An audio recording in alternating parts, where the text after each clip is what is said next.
ইসলামে গণতন্ত্র হারাম, তাহলে ইসলামী দল হারাম রাজনীতি কেন করে? তাহলে প্রশ্ন হলো, যখন হারাম রাজনীতির মঞ্চে নাস্তিক, দুর্নীতিবাজ আর ইসলাম বিরোধীরা রাজত্ব করছে, তখন ইসলামী দল কোথায় থাকবে? মসজিদের চৌকাঠে বসে হারাম হারাম বলে আওয়াজ দিবে, নাকি ভেতরে ঢুকে সেই হারাম ব্যবস্থার ভিতরটায় নেড়ে দেবে? যখন সমাজের প্রতিটি স্তরে অন্যায়, দুর্নীতি, অশান্তি ও অজ্ঞতার জাল ছড়িয়ে পড়ে, তখন ইসলামের দাওয়াত শুধু মসজিদের মাইকে সীমাবদ্ধ রাখা কি যথেষ্ট?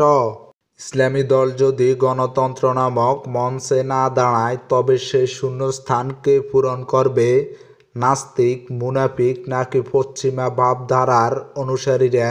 ইসলামী রাজনীতি গণতন্ত্রে অংশ নেয়, গণতন্ত্রে বিশ্বাসী হয় নয়, বরং সেই ব্যবস্থার ভিতর থেকেই হক কথা বলার, ইসলামী আদর্শের দাওয়াত দেওয়ার এবং মানুষের কল্যাণে ন্যায়ের শাসন প্রতিষ্ঠার চেষ্টা করার জন্য। যেমন হযরত ইউসুফ আলাইহিসসালাম মিশরের এক অবিশ্বাসী শাসকের প্রশাসনে দায়িত্ব নিয়েছিলেন, তবুও তিনি আল্লাহ ভীরু ছিলেন এবং সমাজে ন্যায় প্রতিষ্ঠা করছিলেন। তার লক্ষ্য ছিল ক্ষমতা নয়, বরং ন্যায়ের দাওয়াত ও মানব কল্যাণ। তাই ইসলামী দল যখন নির্বাচনে অংশ নেয়, তখন সেটা কোনো হারাম রাজনীতি নয়, বরং হারামের ভেতরে হালালকে প্রতিষ্ঠার সংগ্রাম। অন্যরা ক্ষমতায় গিয়ে জুলুম করে, আর ইসলামী দল ক্ষমতায় গিয়ে আল্লাহর বিধান প্রতিষ্ঠা করতে চায়।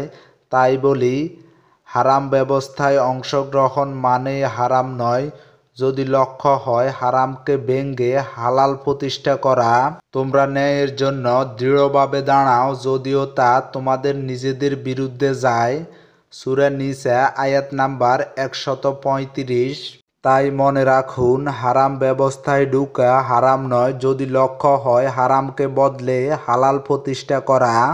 যারা বাইরে দাঁড়িয়ে শুধু সমালোচনা করে, তারা ইতিহাস লেখে না, ইতিহাস লেখে তারা যারা ভেতরে ঢুকেই বদলে দেয় সিস্টেম। ইসলামী দল যখন নির্বাচনে অংশ নেয়, সেটা ক্ষমতার লোভ নয়, বরং হারামের ভেতর হালাল প্রতিষ্ঠার জিহাদ। তারা চায় অন্যায়ের ভিত ভেঙে দিতে, সমাজে ন্যায় শাসন আনতে, মানুষকে ফিরিয়ে আনতে আল্লাহর পথে।